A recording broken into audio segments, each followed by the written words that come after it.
we really hired people who were super nice. And we trained them and we asked them to be really friendly with people. After visiting the store, very often they would get out, before they get out, and they would ask, can we come back this weekend with our friends? Oh my God. And that was advocacy before anybody would talk about advocacy. So we saw them the following weekend with coming with more people. So it was a hit. I want to find people who have empathy. And I don't find them by simply going to my competition. So how can I find people who have empathy? And I came back to him and said, look, you might want to look at nurses. And he was a bit surprised and he said, why nurses? And I said, well, when you think about it, a nurse has immense empathy. And he did find, he found a few of them who came. Of course, they didn't have any product knowledge, but within a few months they were, and they became, within this network, the best salespeople because they had this ability to connect with people at a different level. Why don't you tell us a little bit about NPS and what it means to you? It's a fantastic tool. It's a grading from 0 to 10. Would you recommend, everybody has received it probably, would you recommend this brand to your family and friends? Either our experience was disastrous, in which case you're going to say, I want to tell them it was bad, or it was absolutely fabulous. And you're going to say they deserve my praise, they deserve my feedback, and you're going to do it. Welcome to Beyond Luxury, where we explore emerging trends and take them one step further. Join us as we redefine the meaning of luxury in today's ever-evolving world. Building on the themes of my book, Beyond Luxury, The Promise of Emotion, we invite thought leaders from fashion, beauty, wellness, travel, hospitality, culture, and tech to share their insights and story. Christophe, thank you so much for being here and joining us at the Apple Podcast Studios, Platoon 7. And thank you so much for being the sponsor. CXG is the sponsor of Beyond Luxury podcast. So we're super grateful for you and for all your team to be behind this. And I'm very excited to talk to you about your story because you have now brought CXG to be one of the global leaders in consumer experience and consulting, helping brands like Louis Vuitton, Ferrari, Dior, and others to redefine how they connect with their own clients and how they use their strategies to do so. And you have a very interesting way to see how to go beyond what normally people look at as customer experience and look at it as an ecosystem, which is very interesting. And two other things that I love about what you are pushing is the strategy towards technology and towards sustainability, which I myself am a big champion for. And I really would love to know how you've gotten here and how you've really adopted this global holistic perspective on how to help brands get to here and beyond. Good morning, Carlotta. Thank you so much for having me. It's really a pleasure. It's been a fascinating journey. It all started, I would say, with my first experience at Biche de Bear. So Biche de Bear is a venture that I joined when I was 25. I was in New York at the time, and I was friends with a fashion designer, Nelly Biche de Bear, and she one day asked me if I wanted to become her partner. I was interested in the adventure. I had always dreamed to be an entrepreneur, to have my own business, and I decided to team up with her. Fantastic experience, a challenging one, very tough at times, but really fascinating. We opened the first store in '93, in November '93, Rue de Rennes in Paris. Amazing. And within months, clients were flocking to the store. It was incredible. And we came with this concept which was very different, very original. I would say that was a concept that you had not seen on the market yet. And I believe that, thinking about retail today and retail concept, I think coming up with something which again is very novel, very different, is important in creating a good customer experience. So we had people, that was really interesting. We had people stepping in the store and asking us, can we buy something? Wow. So there was this sense of, it was things where there was like a setup that made people believe or feel it was like an expo or a little museum. Yeah. And the other interesting thing we had was that we trained our team. We really hired people who were super nice. And we trained them and we asked them to be really friendly with people. And after visiting the store, very often they would get out, before they get out, and they would ask, can we come back this weekend with our friends? Oh my God. And that was advocacy before anybody would talk about advocacy. So we saw them the following weekend with coming with more people. So it was a hit. It was really, really a hit for many, many years. It taught me fashion, branding, retail performance, obviously. It also taught me a few painful lessons. I made tons of mistakes, Carlotta. You cannot imagine how many mistakes I made as an entrepreneur. But from those mistakes, I learned so much. And that actually took me all the way to China, where I started CXG. Fantastic. Honestly, it's amazing, one, because now we see that concept even with Apple, right? Where now boutiques are really museums, but it didn't used to be that way. So it's very avant-garde of you both to have decided with Biche de Bear to make it very much like a place where it would be an expo, right? Yeah. And I think that's every single brand's dream, to have people go in there and say, can I buy something, or can I come with my friends? You know, that's like actually the way to know that you are being successful. So you opened in France and then you opened in New York, or was the other way around? It was the other way around, actually. Okay. We opened in France, opened in New York at the worst possible time. We actually signed the lease in August 2001. Wow. And obviously September 11 happened. So eventually the store opened in May 2002. And I ended up having to be on the shop floor as a salesperson for a whole week because we were short of staff, right? And that taught me a really valuable lesson because, you know, it's easy. When you manage a network, a retail network, and when we opened New York, we already had quite a number of stores. But when you manage a network, you don't always understand what salespeople go through. And it's okay to do it for one day. But when you start to do it for a whole week, you understand that it's tough, you know. But standing all day in a store, that having to cope with difficult customers, having very short break, you know, finishing sometimes at 8 or 9 p.m. at night, having no weekend because you have to work on Saturday. So all those things add up and make that, you know, being a sales advisor is tough. And that's also why in the work we do today for brand, there's a big emphasis, there's a big focus on the employee experience and more specifically the sales advisor experience. Absolutely. I remember when I started at Chanel, my boss at the time asked me if I wanted to spend a week as a fashion advisor. And I did that. And then since we had fashion and beauty, I decided to do a second week as a beauty advisor.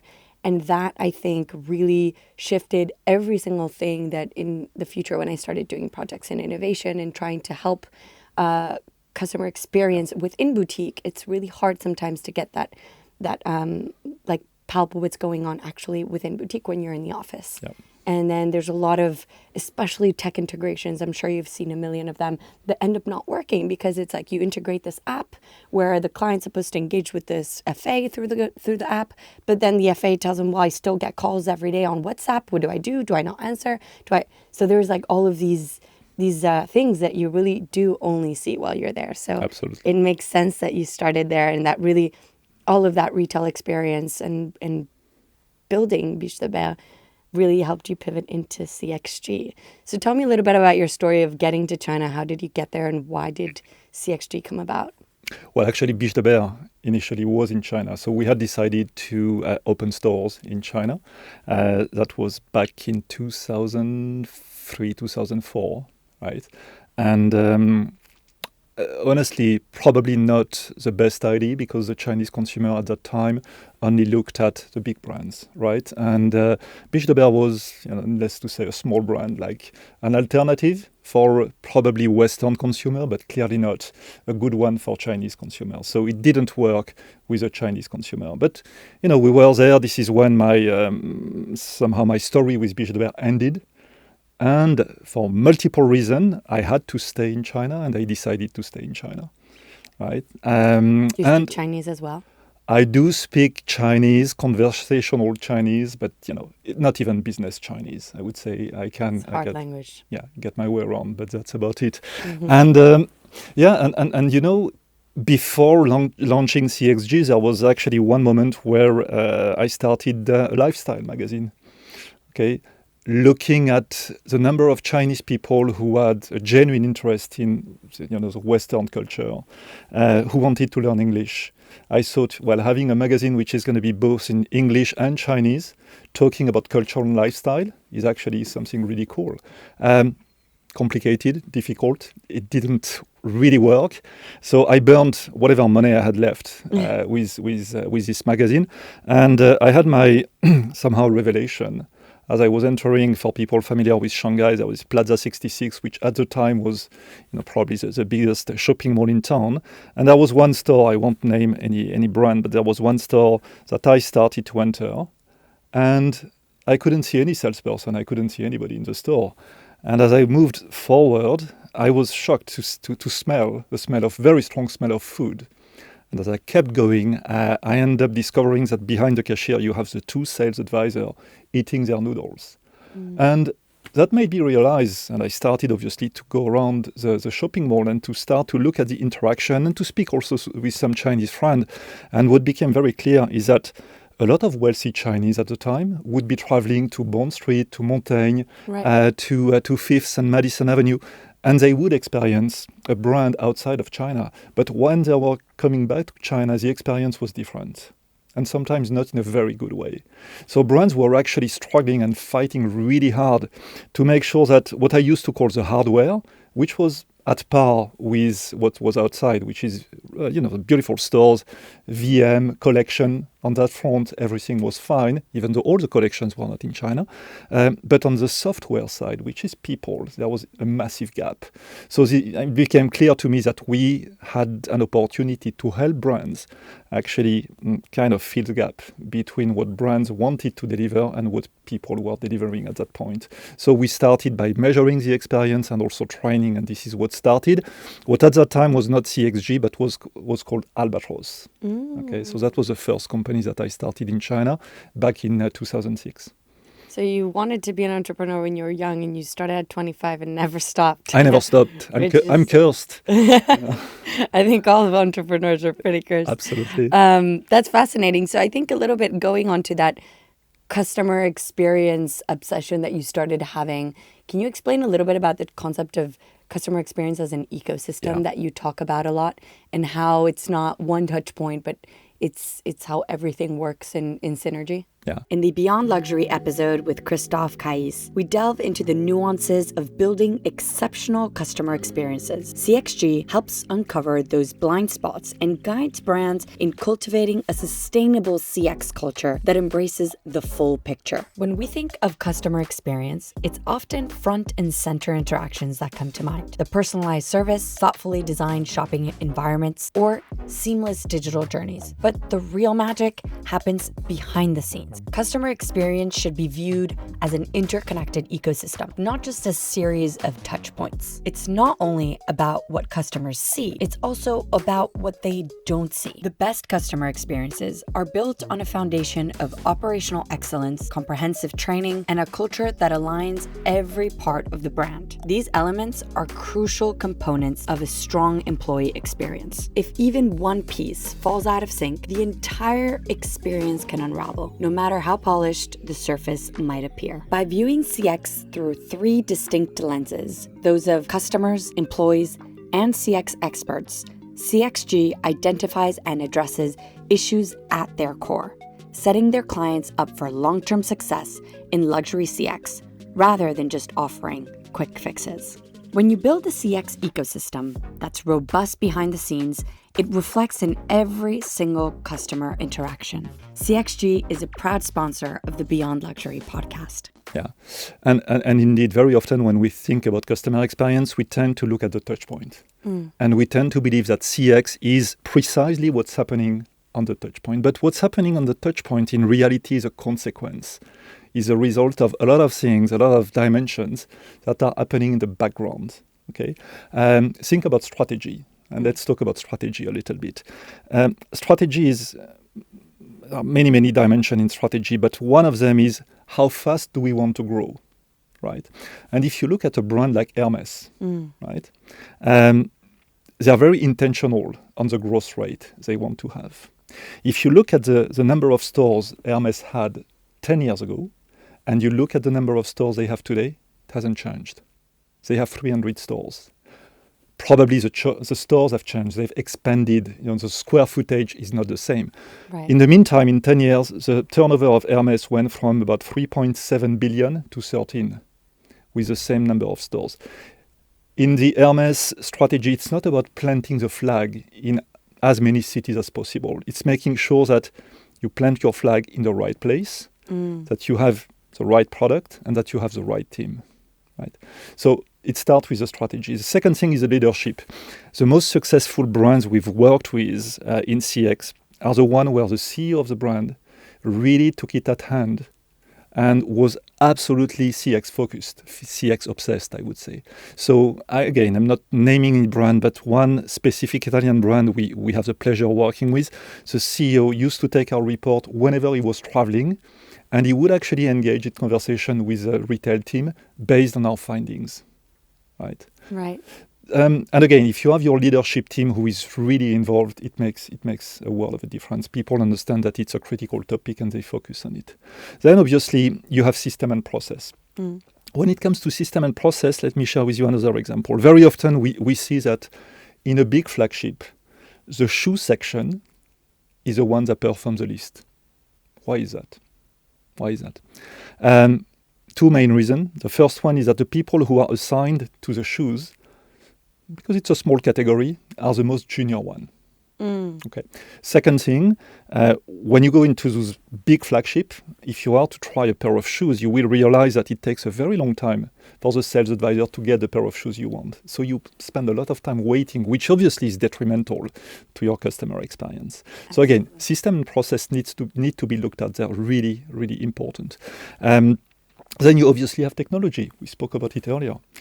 We made a fascinating study a couple of years ago that was actually right towards the end of COVID. A lot of brands, as you mentioned, had started a lot of, or had implemented a lot of new tech for sales advisor. And we were wondering whether or not it was adding value. We had an intuition that in some cases it was not adding value. And indeed, one of the brands we were surveying had developed this really good appointment system. So the customer would spend quite a bit of time on the website explaining that he was looking for such collection, giving detail about what he had, and basically preparing his visit. Now what was happening is that when he was arriving to the store, in most cases, the sales advisor he was supposed to meet was either busy or not here. Result, he was disappointed. So technology was creating very high expectation, but when it came to delivering those expectations, the brand was not able to do it. And what you were saying earlier is so true. Sales advisor had not been involved in the whole process, in the choice of technology, which was obviously giving this kind of situation. It's crucial to have all stakeholders that are part of that experience to be within the conversation. And unfortunately, when they're not, then either it flops and there's a lot of money that goes out the door, or a lot of effort and building of technology and partnering with big tech partners to develop something that then isn't of use. And that's a shame, because I personally believe that technology can help so much create a better human connection. What you just mentioned, if that would have been delivered, what a better experience for the client that has spent time explaining and describing what they're looking for, to have someone that can understand that and deliver through. Right. So, but yeah, when it's not, it's an absolute detachment of that human connection, which is a shame, especially when we're talking about luxury brands. Yeah, and then the last part obviously are the people. Right. Hiring the right people with the right mindset, but also delivering, providing the people with the type of training they need, obviously onboarding they need, training they need, but also setting the right KPI and incentive scheme. If you look at most of the retail KPI nowadays, they are transactional based. They are transactional KPI. And as a result, the whole incentive system is transactional. To sell. Right, to sell. But selling, the act, the sale itself is a consequence again. It's a consequence of a number of things that you've done before. And it might not be in your best interest to sell today. sometimes it might be better to sell later, right? But the whole incentive system doesn't promote this kind of deferred selling, right? So it's really important for a brand, if you want to become an experiential brand, if you want to really focus on CX, making sure that your KPI and your incentive scheme is actually pointing people towards CX. If you look at Apple, Apple doesn't have commissions, as we know. The main driver for Apple is the NPS. Good or bad, we can talk about it because it has a number of limitations, but at least Apple salespeople are not incentivized on selling more. Right, which allows also for a different type of conversation. With Absolutely. I'll tell you one wonderful experience I had when I decided to transition from PC to Mac. I didn't know anything about Mac, obviously. So here I am going to the Apple Store, Opera in Paris, that you probably know very well as well. And, I'm probably this type of person. I'm kind of picking the most expensive Mac, the most powerful one in the store. And I'm like, I want this one. And the sales advisor starts to talk to me and is trying to understand what am I going to do with it. And I tell him, well, basically, Office, Word, PPT, basic stuff. And he said, you don't need that. I'm going to really recommend you to take another model, which is a lot less expensive. And however, since you don't know the Mac ecosystem, at that time they had this kind of training system where you would actually get to attend training session. I remember those. Yeah, and I did that. Probably I did 2 or 3 of them. I didn't use the whole package, which was probably about 10 sessions. But again, the whole approach to say, you don't need to spend that much money. I'm going to make you save money. And with this money you've saved, I'm going to take a part of it to get you, understand how Mac really works.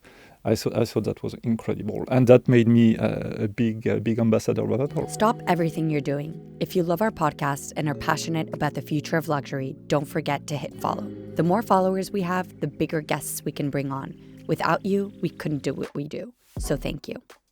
Yeah, absolutely. They really have it squared away. Absolutely. Everything just works so well together. Yeah. Talking about experience, you also have something that you focus on a lot at CXG, which is that signature experience. Can you talk a little bit about what a signature experience means for a brand and how you help them go into that? Yeah. Signature experience actually comes from the concept of emotional intention. Selling luxury product taps into your emotions, right? I mean, any purchase actually taps into your emotion. But when you buy a luxury product, it's a lot more emotionally driven than any other purchase. And I don't want to offend anyone, but in reality, nobody needs a Chanel, an Hermes, a Louis Vuitton bag. Nobody needs it. You want it for various reasons and for mostly emotional reasons. Right? Gabrielle Chanel used to say that luxury is the need that is the necessity that begins when necessity ends. So when you have all of your necessities covered, then it becomes a necessity to have one of those things. But you're so right. Absolutely. It's no need for anyone. If the Correct. useful need is to transport things from point A to point B, any bag can do, right? It's all about emotion and what it makes you Absolutely, feel. Absolutely. So basically, we started this concept a few years ago, and the basic question, which is a very simple question, but as always with simple questions, they are not always easy to answer. We ask brand, how do you want your customers to feel? Right? And we realized that for many brands, it was difficult to answer this question. They didn't know. They had ideas, but actually you had as many ideas as people in the room, right? Which is a problem. So we decided to put together a framework to actually help those brands come up with this emotional intention. And the emotional intention is something that actually comes usually from using visual metaphor. It's difficult to put word on your emotions sometimes. But however, if you are shown pictures, you get to associate the brand with pictures a lot easily. Okay, and those pictures, you can then connect them to specific emotions, right? So that's how we do it. And the emotional intention of a brand is going to be decided, obviously, at headquarters because you want to have consistency. However, the next step is to find the emotional signature. So the emotional signature is how do you make it happen, right? And that has to be localized. if you were to take an emotion and you wanted to translate it in Japan, the Japanese culture or the Brazilian culture, you would have something very different, right? Mm-hmm. So it has to be, again, decided at local level. So we do workshop with the local team to come up with this emotion. And I'll give you one example again without telling the brand we did it for. But it was a beautiful Swiss watch brand in Hong Kong. And the emotional intention was pampering clients. We want our clients to feel pampered, right? So how do you do that? And the team came up with two ideas, probably a lot more, but there are two ideas that I really remember. The first one was that whenever the customer was entering the store, and those were street-level stores, right? So Hong Kong, quite hot and humid outside, people come in, and they were being offered a refreshment towel, a bit like when you fly business class on Emirates or other airlines. And that was a gesture of hospitality, of welcoming. And the second thing is that they had realized that many mainland Chinese, around 3-4 p.m., they were running low on battery on their phone. And that was a source of stress. So what they decided to do is to have those beautifully done little charging case where the customer could actually put his phone while he was browsing and having a conversation with a sales associate in the store. And it was a very good way to get people to stay in the store. Right. And usually people call for more people. You don't want to enter an empty store. It's intimidating. But when you already see that you have 3-4 people in the store, you are obviously a lot more tempted to get inside. And that worked beautifully. So it's really, again, super interesting concept, emotional intention, emotional signature. And because the emotional signature is something which is designed by the team, they use it. It is there. Right? They created it. This is not something coming from headquarters and they are being told you just have to do it. This is something that they invented themselves. So obviously they are the first one who are, willing to implement it. Right. And it's so interesting how, of course, to have that same emotion in different parts of the world, you need to do substantially different things to get that same emotion to come on. But I love that that's the emotion that stays the same and what you have to do around it is what changes. And that's truly a way to break into different cultures and really be able to give that same feeling to all clients. So love that. I also really find interesting a part that you're working on a lot on the employee experience and the effect that it has on the customer experience as well, right? How do those two talk to each other? And how do you at CXG also push the employee experience in order to make that ecosystem, stay alive? There is a quote from Maya Angelou that I absolutely love. Maya Angelou, who was this American writer and activist, she said, people will forget what you said, people will forget what you did, but people will never forget how you made them feel. And I think that's beautiful. And to me, that's the essence of employee experience and customer experience, right? Employee experience is, I would say, the foundation of a good customer experience. How can you expect your team to deliver a good customer experience if they're in a bad mood, if they're not being treated properly? If you ask them to work unreasonable shift, it's impossible. So it all starts with the employee experience. And the framework we have at CXG is really to look at those two as much as possible at the same time. And when you have data set from the customer experience on one hand and from the employee experience on the other, you can start to see that they move in the same direction at the same time, which is fascinating. And then you have lots of things that you can start doing. Because when we look at employee experience, our way to look at it is not only employee satisfaction. Employee satisfaction, again, is typically a result. It's the outcome, right? But what we look at is how much training do you got? Is it useful? Okay. How much coaching do you have? How many one-to-one do you have with your manager? Right. Okay. And basically, we make sure that, again, to talk once more about an ecosystem, we want to make sure that the employee ecosystem, I would say the brand ecosystem for the employee, is relevant and is supporting the employee in its mission, which is to deliver a very good customer experience. Right. No, it all makes sense, and that symbiotic relationship is what brings it forward. I really love the way that you're envisioning that for brands. That wraps up part 1 of this episode. The conversation doesn't stop here. Make sure to dive into part 2 for more insights, stories, and perspectives you won't want to miss. For weekly updates on future trends and the latest insights and data on the luxury industry, be sure to follow us on the Beyond Luxury's weekly Substack. Discover our bespoke trend reports and come to us for luxury futures consulting at Beyond Luxury Group.